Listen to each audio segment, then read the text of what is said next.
নমস্কার সবাইকে, কেমন আছেন? আশা করি ভালো। তো এটা হচ্ছে আমার মেয়ের জন্মের দিন। সেটা ছিল 17ই মার্চ 2024, রোজ রবিবার। তো এই তো ওকে বের করে দিয়ে দিয়েছে আমার বর এবং মা, তাকে কোলে নিয়েছে।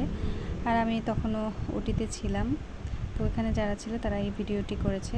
আমি চাই আমার মেয়েও বড় হয়ে দেখুক তার জন্মের সময়কার সেই মুহূর্তগুলো কেমন ছিল। তো এই তো তারপর ওকে যখন রুমে দেয় তখন সে ঠাম্মির কোলে আছে আর দিদন ধরে আছে তাকে। তো সবাই আমার মেয়ের জন্য আশীর্বাদ করবেন, ও যেন ভালো মনের মানুষ হতে পারে আর দীর্ঘজীবী হয়ে যেন বেঁচে থাকে।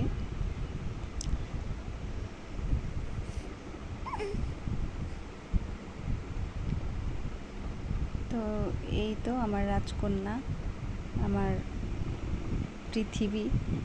মা হওয়ার অনুভূতি আসলে অন্যরকম। যখন ওর মুখটা আমি প্রথম দেখি আমার তো অনেক ভালো লেগেছিল। আর এটা ছিল হাসপাতাল থেকে রিলিজের দিন। তো হাসপাতালটারও একটা স্মৃতি রেখে দিলাম ছোট করে। তো আমার বাবু হয়েছে রাজশাহীতে, যেহেতু এখানে আমরা আছি, যদিও আমার বর নোয়াখালী চাকরি করে। তো এই তো মা সব কিছু গুছিয়ে এনেছিল, মা, আমার মামি, শাশুড়ি আর আমার বর মিলে। আর সে ঘুমাচ্ছিল, তাকেও রেডি করা হচ্ছিল কারণ সে আজকে বাসায় আসবে। এর মাঝে অবশ্য ওর হচ্ছে জন্ডিস ধরা পড়ে, যে কারণে আমাদেরকে হাসপাতালে আরও 3 দিন স্টে করতে হয়। হাসপাতালটা মোটামুটি ভালোই ছিল, পরিষ্কার পরিচ্ছন্ন, এবং যারা স্টাফ ছিল বা নার্স ডাক্তার সবাই খুব ভালো। আমার মেয়ে বড় হয়ে দেখবে তার এই ভিডিওগুলো, আশা করি ও খুব মজা পাবে। আমাদের সময় তো আসলে এরকম ছিল না। যাই হোক, সেই কারণেই স্মৃতি ধরে রাখতে আমার আর কি এই ভিডিওগুলো সেই রকম ভালো না হলেও আমি রেখে দিচ্ছি। আর এই তো এরপরে বাসায় চলে আসলাম। তো ঘরে ঢোকার আগে আমার বর আবার ছোট করে একটু ভিডিও করে নিচ্ছিল। আমি যদিও হাঁটতে খুবই কষ্ট হচ্ছিল, কারণ কেবলমাত্র তখন 6 দিন আমার অপারেশন হয়েছে। তো আমি ওকে নিয়েই তো ঘরে ঢুকছিলাম। আমার মা লক্ষ্মী, আমার মা লক্ষ্মীর জন্য সবাই আশীর্বাদ করবেন।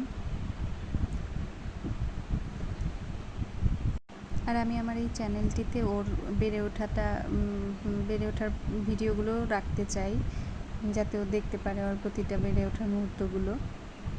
তো সেই লক্ষ্যেই আর কি এই ভিডিওটাও শেয়ার করা আপনাদের সাথে। যদি ভালো লাগে আপনারা কমেন্ট করে জানাবেন, আর আমার চ্যানেলটি সাবস্ক্রাইব করে আমার পাশেই থাকবেন। এখানে আমি আমার প্রতিদিনের জীবনযাত্রা আপনাদের সাথে শেয়ার করব, কিছু রান্না টান্না শেয়ার করব, আমি কি করছি না করছি সবই শেয়ার করব। আশা করি আপনাদেরও ভালো লাগবে, আর আমারও অনেক বন্ধু সংখ্যা হবে, যাতে করে আমিও ডিপ্রেশন মুক্ত একটা জীবন হয়তো যাপন করতে পারবো। তো এই তো, কেমন লাগলো ভিডিওটি জানাবেন সবাই, আর ভালো থাকবেন, আমাদের সকলের জন্য আশীর্বাদ করবেন। নমস্কার।